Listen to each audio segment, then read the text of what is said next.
ছুটির দিন মানেই আরাম আর মজার খাবার। আর যদি এই মজার খাবারগুলো পাওয়া যায় একদম রেডি, তাহলে কার না ভালো লাগে?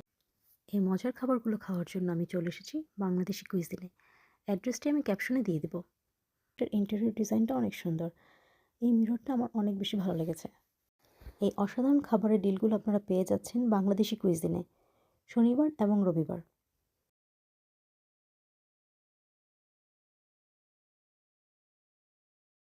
এই মজার খাবারটি হচ্ছে ছিটা রুটি আর হাঁসের মাংস। অবাক হচ্ছেন, মেলবোর্নে ছিটা রুটি হাঁসের মাংস কিভাবে সম্ভব? হ্যাঁ, বাংলাদেশি কুইজিনে আপনারা পেয়ে যাচ্ছেন এই মজার খাবারগুলো। নেহারি আর নান, শুনেই জিভে পানি এসে গেল, তাই না? আপনারা যদি এই নেহারিটা ট্রাই না করে থাকেন, আমি অবশ্যই রেকমেন্ড করব আপনারা একবার হলেও নেহারিটা ট্রাই করেন। পরোটা, সবজি, সুজির হালুয়া। দেখেই মনে হচ্ছে বাংলাদেশের কোনো হোটেলের খাবার। একদম তাই।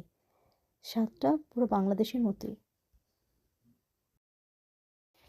যারা আমার মতো ভাত পছন্দ করেন তাদের জন্য রয়েছে বোয়া ভাতের ডিল। ৫ রকমের ভর্তা, ডিম ভাজি সহ বোয়া ভাত খেতে অসাধারণ লাগে।